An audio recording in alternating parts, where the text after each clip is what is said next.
안녕하세요. 저는 띠용쌤. 저는 엘리쌤. 쌤쌤. 자니쌤. 안녕하세요. 안녕하세요. 네, 저희가 두 번째 영상으로 돌아왔습니다. 첫 번째 영상 대단히 많은 분들이 봐주셔서 너무나 감사드리고요. 유튜브 댓글로 질문 달아주시고 카카오톡으로도 질문해 주셔서 너무나 감사드립니다. 오늘 영상은 유튜브 댓글과 그다음에 카카오톡으로 보내주신 질문에 대해서 대답해드리는 Q&A 영상으로 저희가 준비해봤고요. 이제 댓글 달아주신 분들 중에서 이제 선정해서 선물을 드릴 거고요. 개별적으로 연락을 다 드릴 겁니다. 오늘 준비한 저희 Q&A 영상도 끝까지 봐주시면 대단히 감사하겠습니다. 그러면 시작하도록 하겠습니다. 카카오톡 아이디 이진땡님의 질문입니다. 학원에 가지 않고 온라인 수업만도 가능한가요? 학원에 직접 나오지 않고 온라인 수업으로만 학원 수업을 들을 수는 없는 건지 이거를 질문해 주신 것 같아요. 작년부터 올해까지 이제 코로나 때문에 비대면 수업이 굉장히 많아졌잖아요. 학교에서도 이제 원격 수업을 하고 일부 학원에서는 이제 줌 같은 걸 활용해서 이제 원격 수업하는 학원도 있긴 있더라고요. 그래서 저희 청명학원도 사실 줌으로 하는 라이브 수업을 이제 생각을 안 해본 건 아닌데 저희 딸이 이제 초등학교 3학년인데 이제 학교 원격 수업을 이제 줌 하는 거를 보면은 좀 뭐라고 해야 되지? 좀 흐름도 많이 끊기고 이렇게 선생님이 물어본 거에 대해서 대답을 하려고 그러면 이제 여러 명이 한꺼번에 막 대답을 하면 안 되니까 뭐 나머지 사람들은 음소거를 하고 뭐 대답하는 사람들만 음소거를 풀고 대답하고 뭐 이렇게 하다 보니까 제가 봤을 때 되게 흐름도 끊기고 좀 속도가 느린 것 같더라고요. 수업 속도가. 아무래도 저희 학원 수업 같은 경우는 좀 강의 속도도 빠르고 소통이 빨리빨리 이루어져야 된단 말이죠. 뭐 수학 같은 경우는 뭐 문제를 풀고 그거에 대해서 질문을 한다거나 영어 같은 경우도 단어 시험 보고 바로바로 뭐 채점을 해서 부족한 게 있으면 뭐 그날그날 한다거나 이런 소통이 좀 이루어지기가 쉽지가 않더라고요. 그래서 저희가 뭐 아예 안 하겠다는 건 아닌데 저희도 만약에 기술이 발달해서 라이브로 좀 빠르게 수업을 할 수 있는 게 생긴다면은 저희도 당연히 그렇게 준비하고 연구하고 생각할 거고요. 1차 영상에서 말씀드렸듯이 이게 뭐 결석을 한다거나 아니면은 좀 코로나 걱정돼서 이제 집에서 공부를 할 때 저희가 라이브는 아니어도 수업 영상을 카페에 올려서 볼 수 있게 한다고 말씀을 드렸기 때문에 뭐 짧은 기간 정도는 집에서 그걸 보면서 공부를 할 수는 있는데 완전 비대면 수업은 아직은 저희는 안 되고 있고 앞으로 준비해서 할 수 있도록 하겠습니다. 네, 감사합니다. 네, 닉네임 RELTS님이 보내주셨습니다. 혹시 자유학기제만의 단점과 장점은 무엇인가요? 라고 보내주셨는데요. 이제 지금은 현재 대전에 있는 모든 중학교가 2021년부터는 자유학기제가 아니라 자유학년제를 실시하고 있습니다. 그러면 여기서 자유학기제는 뭐고 자유학년제는 뭐예요? 라고 질문을 주실 것 같은데 자유학기제라는 거는 3년 중에서 한 학기만 이제 지필평가라고 해서 중간고사하고 기말고사라고 하죠. 이런 시험이 아예 없어지고 이제 진로에 관한 창의적 체험 활동이 주로 이루어지는 수업이라고 생각해 주시면 될 것 같아요. 그러면 자유학년제는 무엇인가요? 라고 하면 자유학년제는 말 그대로 한 학기가 아니라 1년 동안에 실시하는 겁니다. 그러면 왜 이렇게 시험을 보지 않는 이런 제도를 왜 실시하게 됐느냐 궁금하실 것 같은데 이제 교육부에서는 이제 기존의 수업으로는 학생들이 이제 진로에 대해서 학습할 기회가 많이 부족하다고 생각을 해서 학생들이 이제 직접 참여하는 수업이라든가 이런 거를 통해 가지고 이제 학생들의 잠재력을 성장시킬 수 있도록 실시하게 된 겁니다. 장점 같은 경우에는 이제 첫 번째 학생들이 학업적인 이제 부담감이 줄어든다고 하죠. 시험을 안 보게 되니까. 그리고 두 번째는 이제 학업에 관심이 없는 학생들이 이제 자기에 대한 적성을 찾아갈 수 있도록 도움을 준다는 겁니다. 그리고 세 번째는 아까 제가 학생들이 참여하는 수업이라고 했었잖아요. 그래서 학생들이 스스로 자기주도 학습이 향상될 수 있다고 보고 있습니다. 근데 이제 장점이 있으면 당연히 단점도 존재하게 되겠죠. 단점의 첫 번째는 이제 교육의 양극화입니다. 그러니까 일주일에 약 8시간의 수업 시간이 줄어들기 때문에 선생님은 이제 진도를 맞춰야 돼서 빠르게 나갑니다. 그리고 두 번째는 이제 변별력이 없는 평가입니다. 그러니까 앞서서 제가 지필고사를 안 본다고 말씀을 드렸잖아요. 그러니까 과정 중심 평가로 바뀌었어요. 그러니까 학생이 어떻게 하고 있는지 교사가 이제 관찰을 하는 거예요. 이런 상호 평가로만 이루어지기 때문에 학생들에 대한 객관적인 평가가 어렵다는 점입니다. 다 그러신 건 아닌데 아무래도 뭐 선생님들 입장에서는 내가 사랑하는 제자니까 조금 더 뭐 좋게 써주실 수도 있고 네, 그게 뭐 나쁘다는 건 아니지만 이제 객관적인 평가가 좀 안 될 수도 있겠네요. 네. 좀 더 주관적인 의견이 들어갈 수 있다. 네. 마지막은 학생들이 노는 학년이라고 생각을 해요. 저 같아도 그런 것 같아요. 네, 시험이 이제 없다 보니까 그러니까 시험이 없어서 학생들이 학업적인 부담이 사실 줄어든 건 맞아요. 너무 좋죠. 시험 보니까. 근데 이제 공부할 수 있는 사실 명분 자체가 없어진 것이기 때문에 학업을 소홀히 하는 부분들이 있고 이 부분은 사실 학력저하까지 이어지는 경우가 많습니다. 그러니까 절대 자유학년제는 노는 시기가 아닙니다. 이 부분을 어떻게 잘 보내느냐에 따라서 2학년 때 실시하는 시험에 대한 결과가 달라지기도 하고요. 그러니까 공부 습관은 절대 처음부터 잘 만들어지지 않습니다. 초등 때부터 이러한 습관이 잘 만들어질 수 있도록 저희 선생님들이 다 노력하고 있으니까 그런 부분은 한 번 더 관심 있게 봐주셨으면 합니다. 네, 아이디 앙냥앙냥님께서 질문해 주셨는데요. 초사 올라가는데 시간표는 어떻게 정해지나요? 라고 질문해 주셨습니다. 아마 어떻게 시간표가 정해지고 반배치가 되는지 궁금하신 것 같아요. 먼저 학생분께서 저희 학원에 방문해 주시면 상담이 이루어지고요. 그리고 나서 배치고사를 치르게 됩니다. 그 배치고사 결과를 바탕으로 시간표를 안내해 드리고 있어요. 이제 학년이 정해진다고 해서 바로 시간표를 안내해 드리진 않습니다. 시험 결과를 따라서 반배치가 이루어지고 그 후에 시간표를 안내해 드리고 있습니다. 초등학교 4학년이면 저학년이기 때문에 주로 낮 시간에 배치가 되는데요. 1교시는 오후 4시부터 5시 10분, 그리고 2교시는 5시 15분부터 6시 25분이니까요. 이 점 참고 부탁드리겠습니다. 아이디 림민님께서 질문 주셨는데 보강 시간은 어떻게 잡히나요? 라고 질문을 주셨어요. 이제 보강 시간이 언제 어떻게 잡히고 어떤 방식으로 진행되는지 궁금해하셔서 이제 질문 주신 것 같은데 보강 시간 같은 경우에는 이제 학생이 만약에 피치 못할 사정이 생겼는데 만약에 지금 현재 진도에서 다음 진도에 좀 영향이 미칠 만한 진도를 수업하는 도중이라면은 이제 보강을 진행을 하고 있고 이제 힘들어하는 부분이나 조금 다른 아이들에 비해서 조금 뒤처지는 모습이 보일 때 그럴 때는 따로 이제 보강 스케줄을 잡아가지고 이제 학부모님들한테 이제 연락을 드려요. 본 수업 시간은 피해가지고 이제 가능한 시간대를 이제 말씀드린 다음에 요일을 같이 한번 이제 부모님이랑 상의를 해요. 가끔씩 이제 학부모님들께서 이제 학원으로 연락을 주셔가지고 혹시 보강 저번에 빠졌었는데 가능하냐라고 여쭤보신 부모님들이 종종 계세요. 그럴 경우에는 원래 연락하셨던 것처럼 학원에 연락 주셔가지고 이제 문의하시면은 이제 저한테 연락이 오거든요. 그럼 제가 또 다시 연락드려서 스케줄 잡을 때도 있고 아니면 이제 제 번호로 그냥 연락 주셔가지고 저랑 같이 스케줄 상의한 다음에 이제 보강 스케줄을 따로 잡아서 진행할 경우도 있습니다. 그래서 그렇게 진행을 하고 있습니다. 유튜브 아이디 안수땡님의 질문입니다. 청명 초, 중, 고 학원의 전체적인 차이점과 특징은 무엇인가요?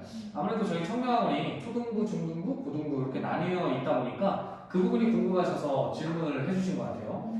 뭐 당연한 얘기지만 초등부는 초등학생, 중등부는 중학생, 그 다음에 고등부는 고등학생이 공부하는 곳이고요. 일단 각 학원의 좀 뭐 역할이라든가 특징들을 좀 간단하게 말씀드리면 저희 초등부는 이제 문화동에 있는 저희 총명 초등사관원과 그 다음에 태평동에 있는 에페로스라 이렇게 두 군데로 나뉘는데 초등부 같은 경우 1차 영상에서도 말씀드렸듯이 영어와 수학을 기준으로 해서 이제 수준별로 반배치를 한 후에 당장 학업 성적을 올리는 것도 중요하지만 이제 공부하는 습관이라든가 그다음에 중고등학교에 올라가서 공부를 하기 위해서 공부하는 자세 같은 것을 훈련하기도 하고요. 그다음에 역량이 되는 친구들 당연히 상위권 학생들은 저희가 선행학습도 당연히 진행하고 있고요.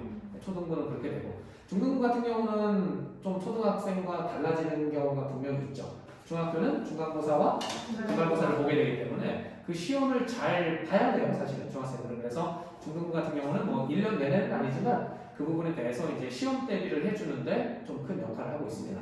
그 다음에 이제 고등학생들이 공부하는 고등부는 저희가 고등부라고 잘 안 하고 대입부라고 하거든요. 뭐 이름에서도 알 수 있듯이 대입부 같은 경우는 고등학생들이 원하는 목표로 하는 대학에 가기 위해서 이제 준비해야 되는 것들을 이제 수업해주고 어떻게 보면 입시로 가기 위한 이제 마지막 단계라고 보시면 되죠.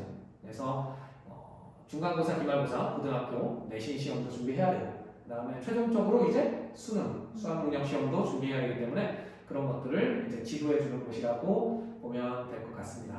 다음은 제가 또 하나 할 건데 유튜브 아이디 하rum님의 질문입니다. 왜 초등학생이랑 중학생, 고등학생은 다 따로따로 있나요? 저도 처음에 이게 질문이 좀 왜 초등학생이랑 중학생, 고등학생이랑 다 따로따로 있나요? 라고 해서 왜 이런 걸 고민할까 싶었는데 제 생각에는 이 질문하신 분이 저희 학원 초등부, 중등부, 이제 고등부가 왜 따로 있느냐 그걸 질문하신 게 맞을 것 같아서 그래서 제가 하나 더 설명드리는 건데 저희 학원이 초등부, 중등부, 이제 대입부로 나뉜 특징 같은 것들을 제가 설명드렸잖아요. 그래서 그 부분이랑 좀 연결이 되는 것 같아서 이제 그 부분을 좀 생각하시면 되고 이제 저는 조금 이제 요 분이 질문하신 거에 좀 다른 이야기를 해드리면 건물이 왜 따로따로 떨어져 있느냐 이거를 물어본 것일 수도 있어서 그 부분을 조금 말씀드리면 사실 저희 학원이 처음부터 이렇게 3개 건물로 나뉘어져 있었던 건 아니죠. 그러니까 태평동에 에페로스까지 하면 4개 건물이에요. 그래서 4개 건물로 나뉘어져 있었던 건 아니고 처음에 시작할 때는 이제 한 건물에서 시작했는데 학생 수도 늘어나고 이제 규모가 커지다 보니까 저희가 이제 초등부 따로, 중등부 따로, 이제 대입부, 고등학생들 따로 이제 나누다 보니까 사실 이 지역에서는 그 규모를 한 건물에서 할 수 있는 데가 없더라고요. 그래서 참 부모님들이나 학생들 입장에서는 좀 불편할 수도 있어요. 따로따로 떨어져 있으니까. 그래서 질문하신 분이 이 부분이 궁금해서 질문하신 거면 제가 답변을 이렇게 해드리는 거고 제가 하나 더 할 건데 카카오톡 아이디 이준땡님의 질문인데요. 청명초등사관원을 떠나고 청명중등사관원에 가면 무엇이 바뀌나요? 이렇게 질문하셨는데 이 질문도 사실은 초등부랑 중등부의 차이점이 뭐냐 네, 이걸 질문하신 것 같은데 일단 한 가지만 죄송하지만 제가 말씀드리면 청명중등사관원이라는 데는 저희 네, 사관원은 사실은 모르면 그럴 수 있어요. 네, 사관원이라는 거는 저희 초등부만 문화동에 있는 저희 문화정만 청명초등사관원이라고 하고 이제 중등부는 청명중등생학원. 그래서 초등부와 중등부, 즉 청명초등사관원과 이제 청명중등생학원의 이제 특징을 나눠서 좀 설명을 해드리면 중등부가 좀 주로 맡게 되는 역할. 이제 중학교에 가게 되면은 중간고사, 기말고사를 이제 학교 시험을 보게 되니까 그래서 그 시험을 대비해주는 역할도 있다라고 하지만 뭐 1년 내내 시험 대비만 하는 건 아니거든요. 근데 그리고 가장 큰 특징이 이제 과목이 국어, 영어, 수학, 과학 이렇게 4과목을 선택해서 들을 수가 있어요 중국말. 그래서 그것도 하나 좀 다른 점이면 다른 점이라고 볼 수가 있을 것 같아요. 네, 닉네임 히읗기음님이 보내주셨습니다. 청명초등사관원은 왜 1, 2학년 안 받나요? 라고 질문 주셨는데 이거는 아마 이제 수학 같은 경우에는 과정이 3학년 과정부터 있어가지고 이런 질문을 주신 것 같아요. 물론 저희가 1, 2학년 학생들이 안 다니는 건 아닙니다. 지금 현재도 다니고는 있어요. 근데 수학 같은 경우에는 사실 1, 2학년 수학이 덧셈, 뺄셈, 2학년 2학기 때 구구단을 배워요. 그러니까 사실은 연상 위주의 수학이다 보니까 이제 학원을 다녀서 수학적인 효과를 얻고 싶다라고 하기에는 저희가 조금 어렵다라는 판단이 들었고 이제 조금 복잡한 연상으로 들어가는 3학년 과정부터 저희가 이제 개설을 하고 지금 실시하고 있습니다. 그러니까 1, 2학년 학생들도 2학년 연상까지 어느 정도 잘 되어 있다. 라고 하면 저희가 3학년 과정에 편입해서 같이 수업을 듣고는 있어요. 영어도 물론 1, 2학년을 다 받고 있어요. 왜냐면 이제 학년이 정해져 있지가 않아요. 영어 같은 경우에. 그래가지고 예를 들어서 뭐 1, 2학년 아이들이 이제 어느 정도 영어의 감이 좀 더 높은 아이들도 있을 거예요. 분명히. 그런 아이들은 평균적으로 5학년, 6학년 아이들이 들어가 있는 반에도 들어가서 충분히 따라갈 수 있을 정도의 실력을 가지고 있으면 같이 합류해서 저는 수업을 진행하고 있고 또 반대로 5, 6학년 정도인데 아예 이제 영어를 처음 시작하게 되거나 하면은 무조건 일단은 파니스를 배워야 되잖아요. 왜냐면 시작이니까, 영어의 시작이니까. 그래서 5, 6학년이어도 일단 파닉스방에 들어가서 거기서 같이 합류해서 진행을 할 수밖에 없어요. 대신 저학년보다는 조금 빨리 끝낼 수 있겠죠. 학년제는 정해져 있지 않고 영어 같은 경우에는 언제든 뭐 자기한테 맞는 반이 있기 때문에 파닉스부터 고급 문법까지 항상 정해져 있기 때문에 거기서 이제 대치고사를 보고서 맞는 반에 적합한 반에 들어가서 이제 수업을 같이 진행하고 있습니다. 예, 1, 2학년도 수업 들을 수 있습니다. 네. 자, 다음은 유튜브 아이디 고양이님의 질문입니다.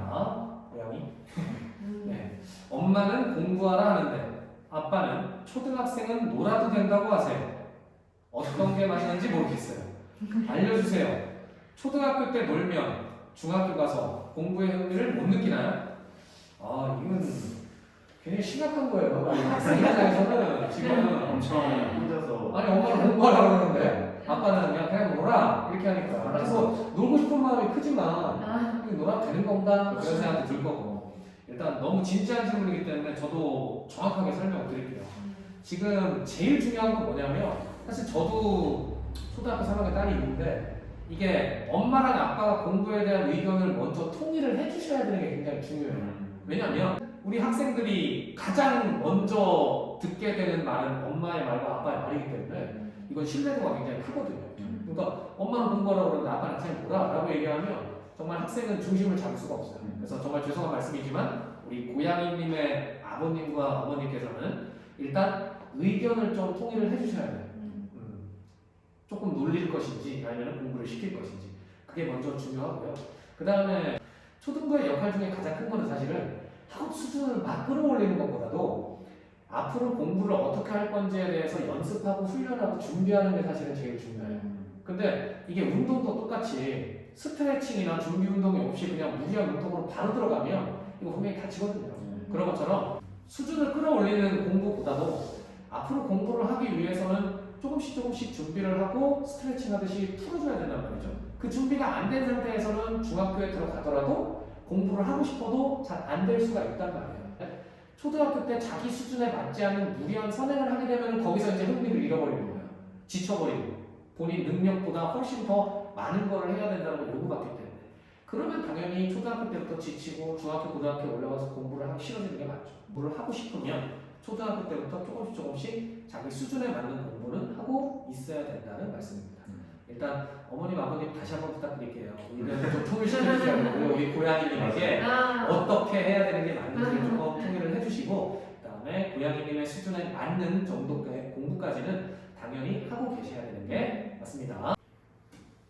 네, 카카오톡 아이디 히땡맘이 보내주셨습니다. 초등 6학년은 수학을 어느 정도까지 선행이 적당한가요? 라고 보내주셨는데 이거는 이제 어머니들이 주변에서 우리 아이는 중등과정까지 했다. 초등학교 6학년 끝나기 전에는 중등은 한 번씩 보고 들어가야 된다. 이런 말을 조금 주변에서 많이 듣다 보니까 질문을 주신 것 같기는 해요. 그래서 실제로도 이제 저희 학원에 초등학생인데 중등과정까지 다 끝내고 이제 내원해 주시는 경우가 있어요. 근데 실제로 시험을 보면 사실은 시험 결과가 잘 나오는 경우가 많지는 않아요. 심지어 본과정까지 흔들리는 경우도 있고요. 그래서 나중에 이제 학생들이 등원하게 돼서 제가 물어보면 저 잘 이해가 안 갔는데 그냥 들었어요. 이런 경우가 대부분입니다. 그러니까 사실은 수학은 연계학습입니다.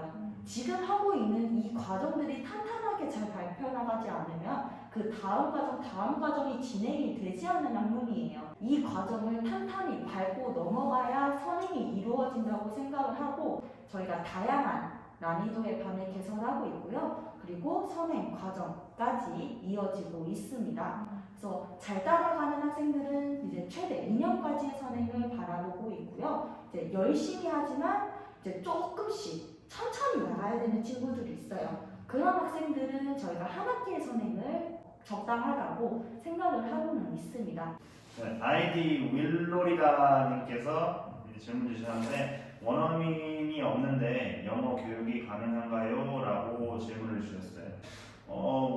다른 영어 학원처럼 원어민 선생님이 저희가 있진 않죠. 원어민 쌤이 없어도 충분히 제가 시간 영상에서 말씀드렸다시피 미국에서 초등학교에 나와서 이제 어느 정도 원어민 선생님한테 이제 배우면서 자랐었잖아요. 원어민 선생님이 없어도 저는 충분히 그 미국적 수업을 아이들한테 지금 접하게 해주면서 수업을 하고 있기 때문에 저는 문제는 없다고 생각해요. 뭐 리딩이나 뭐 스피킹 같은 거, 그런 반들은 일단은 제가 어떻게 보면 더 재밌고 자신 있게 원어민 수업 그대로 해줄 수 있지만 문법반 같은 경우에는 이제 한국적인 문법이 좀 많이 이제 들어가잖아요. 개념이나 법칙 같은 것들이. 그래서 원어민 선생님들이 설명할 수 없는 부분들이 좀 이제 많이 있어요. 왜냐면 한국적으로 설명을 또 해줘야지 아이들이 알 수 있으니까. 그러면은 일반 원어민 선생님들이 있는 어학원 같은 경우는 그럼 문법을 어떻게 수업? 문법 같은 것도 이제 어떻게 보면 주어나 동사 뭐 그런 간단한 것들은 이제 설명을 해줄 수 있지만 이제 저희 알다시피 막 오, 엄청 많이 복잡한 게 다르죠. 많잖아요. 막 맞아요. 현재 완료에는 계속 좀뭐 투부정사에도 ING 붙으면 어떨 땐 현재 분사고 어떨 땐 동명사인데 뭐 지금 들어도 무슨 말인지 모르겠어요. 그쵸. 이게 원어민은 그냥 자연스럽게 언어로 받아들였지만 저희는 사실 공부로 접근하고 있기 때문에 그쵸. 시각이 좀 다를 것 같아요. 어떻게 보면 한국이나 뭐 한국인이어야지만 알아들을 수 있는 그런 법칙들이 엄청 많아요. 그렇죠. 그러니까 저는 이제 그런 이제 실제 회화에서 쓰이는 문법도 알고 있고 또 내신 준비 용어로도 이제 준비해야 되는 문법도 알고 있기 때문에 그 두 개를 저는 다 알려줄 수 있는 거죠. 그래서 다른 학원 같은 데 보면은 원어민 선생님, 뭐 월화수가 원어민 선생님, 그리고 뭐 목금이 뭐 한국인 선생님 이렇게 나눠서 하는데 저 같은 경우는 이제 그 두 개 다 전부 같이 할 수 있으니까 뭐 서로 소통을 하면서 회의를 안 해도 되는 것도 있고 왜냐면은 그 학생에 대한 학생의 실력하고 정보 같은 거를 그 두 분이 다 알고 계셔야 되잖아요. 아예 다른 학원 같은 경우에. 근데 저 같은 경우는 저 혼자 다 판단하고 바로바로 무슨 뭐가 있으면 조치를 바로 할 수도 있고 그 학생에 대한 정보도 많이 알고 있으니까 어떻게 보면 이게 좀 장점이라고 생각해요. 그래서 저희 학원은 원어민 선생님이 없어도 뭐 회화적으로나 뭐 문법적으로라도 충분히 많은 걸 알려줄 수 있다고 생각해요. 카톡 아이디 박땡땡님께서 질문해 주셨어요. 숙제를 안 하면 어떻게 하시나요? 라고 질문해 주셨는데요. 아마 청명 초등상학원은 숙제를 안 하면 체벌하신다더라 라는 그런 소문이 있어서 너무 무서운 학원이라고 네. 알고 계셔가지고. 그래서 이렇게 질문해 주신 것 같아요. 근데 숙제를 안 해온다고 해서 체벌을 하진 않고요. 근데 숙제는 그날 한 수업 내용을 복습한 거기 때문에 정말 중요하잖아요. 그래서 숙제를 안 한 친구들 같은 경우에는 그날 한 수업 후에 남아서 오늘 할 숙제와 그리고 밀린 숙제까지 전부 다 하고 보내고 있어요. 근데 그런데도 숙제 습관이 좀 잘 잡히지 않았다. 그러면 사실 가정에서 습관이 잘 형성이 되지 않는 거기 때문에 이 부분은 학부모님께 말씀을 드립니다. 그래서 학부모님도 가정에서 지도해 주셔야 될 부분은 확실히 지도해 주셔야 하기 때문에 이런 부분은 계속 학부모님과 소통하면서 이 친구가 정말 좋은 습관을 잡아나갈 수 있도록 계속해서 지도해 나가고 있습니다. 네, 카카오톡 아이디 김정땡님께서 보내주신 질문입니다. 고교 학점제라는 것이 왜 중요한가요? 이게 고교 학점제가 올해 들어서 입시에서 가장 중요한 키워드로 떠오르고 있기 때문에 이 부분에 대해서 궁금해서 질문을 해주신 것 같아요. 일단 고교 학점제는 뭐냐면 지금 현재 고등학교 같은 경우는 이제 시험을 보고 그 다음에 점수가 나오면은 그걸 통해서 이제 석차 등급이라는 걸 매겨요. 고교 학점제는 이제 대학이랑 비슷하다고 보시면 될 것 같아요. 그러니까 대학처럼 어떤 과목을 본인이 선택해서 그 과목을 들은 후에 이제 학점을 받게 되죠. 그래서 해당되는 그 학점을 다 채우면 졸업하게 되는 게 이제 대학의 스타일이잖아요. 고등학교도 비슷하다고 보시면 될 것 같아요. 물론 가장 큰 특징은 이제 과목을 선택하게 되는 건데 자기가 듣고 싶은 과목을 마음대로 선택하는 건 아니고 일단은 공통 과목과 선택 과목이 분류가 되어 있긴 해요. 그래서 공통 과목 같은 경우는 국어, 영어, 수학, 그 다음에 한국사, 통합사회, 통합과학, 그 다음에 과학, 실험, 탐구 뭐 이런 게 있어요. 그 공통 과목은 1학년 때 어차피 똑같이 들어야 되는 과목이고 그 이후에 이제 일반 선택 과목과 진로 선택 과목으로 나뉘는데 지금 현재도 고교 학점제가 실시되기 전에도 뭐 선택 과목이 있긴 했는데 이제 고교 학점제가 전면 실시되면은 훨씬 선택 과목들이 굉장히 세분화가 돼요. 그래서 무슨 과목인지 다 말씀드리기도 어렵고 저도 처음 보는 과목들도 많이 있어요. 그래서 그런 과목들을 이제 자유롭게 선택하게 하는 건데 고교 학점제를 이제 실시하게 되냐면 조금 어려운 얘기일 수도 있는데 4차 산업혁명의 시대가 왔다고 해요. 그래서 4차 산업혁명은 뭐냐면 이제 인공지능 AI, 그다음에 로봇 기술, 그다음에 드론 기술 이런 것들이 개발되다 보니까 사람들이 할 수 있는 것들을 얘네들이 대체하는 시대가 왔어요. 그래서 없어지는 직업도 생기고 새로 생겨나는 직업도 또 생기고 그래요. 그러다 보니까 이제 고등학생들이 앞으로 내 진로와 꿈에 대해서 더 많이 고민하고 고등학교 때부터 이런 것들을 조금 더 디테일하게 공부할 수 있게 하자라고 해서 만든 제도거든요. 그래서 고교 학점제는 참 얘기할 게 참 많은데 다 얘기 드릴 수는 없고 장점, 단점 하나씩만 제가 짚어서 말씀드리면 일단 장점은 금방 말씀드렸듯이 고등학교 때부터 조금 일찍 본인의 꿈을 개발할 수 있고 진로에 맞는 공부를 할 수 있다는 게 일단 장점이고 그다음에 단점도 여러 가지가 있는데 하나만 꼽자면 지금 전면 시행하는 거는 사실은 지금 현재 초등학교 6학년들이 고등학생이 되는 2025학년도부터 전면 시행되긴 하는데 지금 사실 전국에 있는 고등학교 한 60, 70%는 시범적으로 이미 운영을 하고 있다고 해요. 그래서 고등학생들한테 물어봤을 때 가장 큰 문제점이 뭐냐, 제일 어려운 게 뭐냐고 물어보면 뭐냐면 쉬는 시간이 없다. 왜냐면 이게 본인들이 자기가 원하는 과목을 선택해서 그 강의실로 이동을 해서 수업을 들어야 돼요. 그러다 보니까 기존에 그냥 우리 교실이 있고 선생님들이 오는 수업이 아닌 거죠. 고교 학점제 이제 선택 과목. 그러니까 쉬는 시간 동안에 이제 교실을 이동해야 되니까 쉬는 시간이 좀 부족하다. 이런 단점을 이제 가장 큰 단점으로 꼽았고 문제점이라고 해야 될지 아니면 학부모님들이나 학생들이 좀 주의해야 될 점이라고 해야 될지 일단 첫 번째는 당연한 얘기지만 고등학생이 되기 전에 일단 꿈과 진로와 내가 목표로 하는 대학이 정해져야 이게 고교 학점제가 제대로 이루어진다는 거예요. 왜냐하면 그냥 남들이 듣는다고 그 과목을 선택하면 안 되니까. 선택 과목이라는 게 좀 우리 학생들도 잘 생각해야 되는 게 그냥 내가 이게 쉬워 보이니까 이게 재밌으니까 선택해야지가 사실은 아니에요.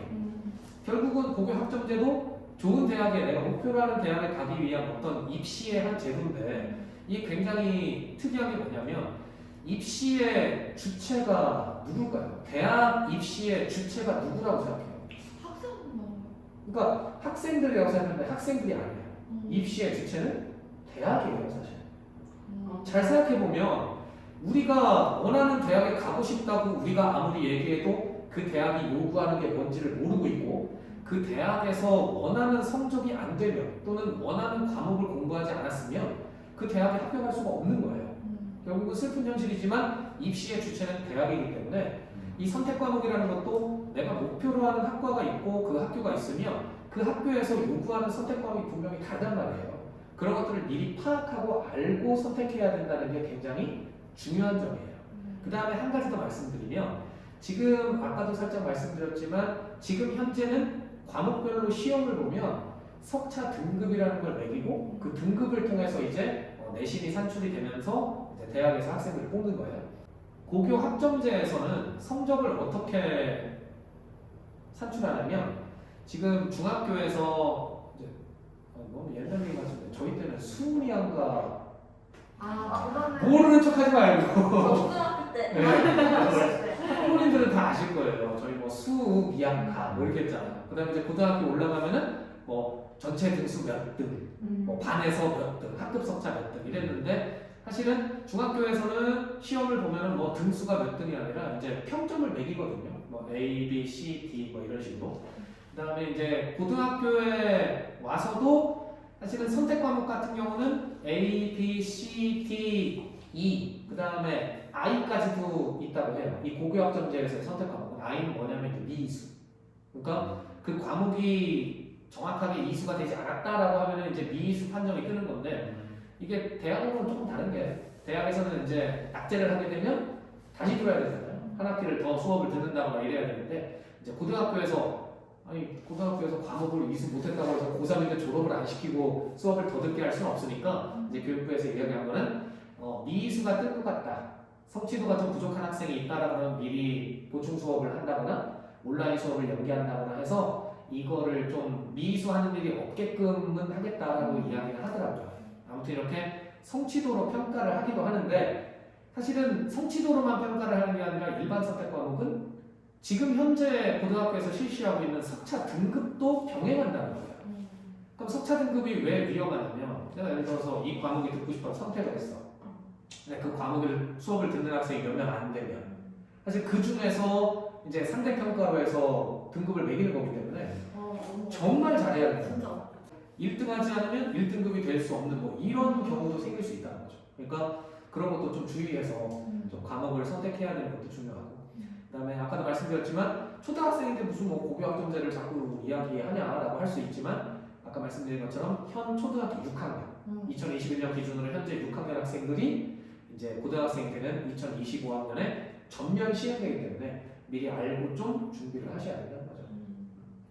근데 이게 뭐 그렇다고 해서 지금 공부하다 말고 고교학점제를 준비해야 돼. 사실 이런 친구들 있어요. 입시에서 만약에 뭔가가 이렇게 키워드로 떠오르면 맞아 그걸 준비해야 되는데 고교학점제를 준비한다는 것이 말이 안 되거든요. 사실은 고교학점제라는 건 그냥 평가를 어떻게 내리고 과목을 어떻게 선택하냐는 얘기이기 때문에 뭐 고교학점제가 뭐가 이 이야기의 결론은 결국 공부해야 된다는 거예요. 그러니까 지금부터 꾸준히 공부하고 있으면 뭐 고교학점제든 뭐든 사실은 상관이 없거든요. 그래서 열심히 공부하시면 될 것 같습니다.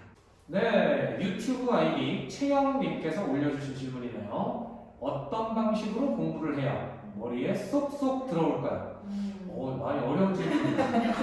어떤 방식으로 공부를 해야 머리에 쏙쏙 들어올까? 이게 공부가 잘 안 되셔서 채영님께서 좀 공부가 잘 안 되셔서 질문을 하신 것 같은데 공부가 안 된다고 해서 저희가 뭐 영어는 이렇게 공부해라, 뭐 수학은 저렇게 공부해라 이런 이야기를 하는 것보다는 그냥 저희 선생님들이 학교 다닐 때 공부하다가 잘 안 됐을 때 아니면은 뭐 이런 거는 이렇게 공부하니까 좀 잘 되더라 뭐 이런 거 그냥 하나씩 채영님께 말씀드리는 게 좋을 것 같은데 하나씩 얘기해 주는 게 좋을 것 같아서요. 네, 뭐 장쌤부터 하나씩. 근데 저 같은 경우에는 이제 뭐 하나 무슨 뭐를 걸었었어요. 엄마 내가 뭐 몇 점까지 맞으면은 혹시 이거 뭐 사줄 수 있어? 이러면서 그때 막 한창 장난감 같은 거좀 좋아해가지고 그래가지고 혹시 이거 사줄 수 있어? 라고 하면 너가 그 정도까지 하면 당연히 사주지. 근데 못 가질 것 같은데. 아무튼 할 수 있다. 해야겠다. 진짜 사주기로 약속한 거다. 그래서 그런 걸 하나 정해놓고서 이제 하다 보니까 물론 그 목적을 위해서 공부한 거긴 하지만 공부를 하면서 그 공부하는 그 스타일이 몸에 배인 것 같아요. 그러니까 그렇게 하다 보니까 저절로 뭐가 안 걸려 있어도 나중에는 그렇게 공부하게 되고 그랬다 보니까 저는 그렇게 해가지고 공부를 했던 것 같아요. 쌤은?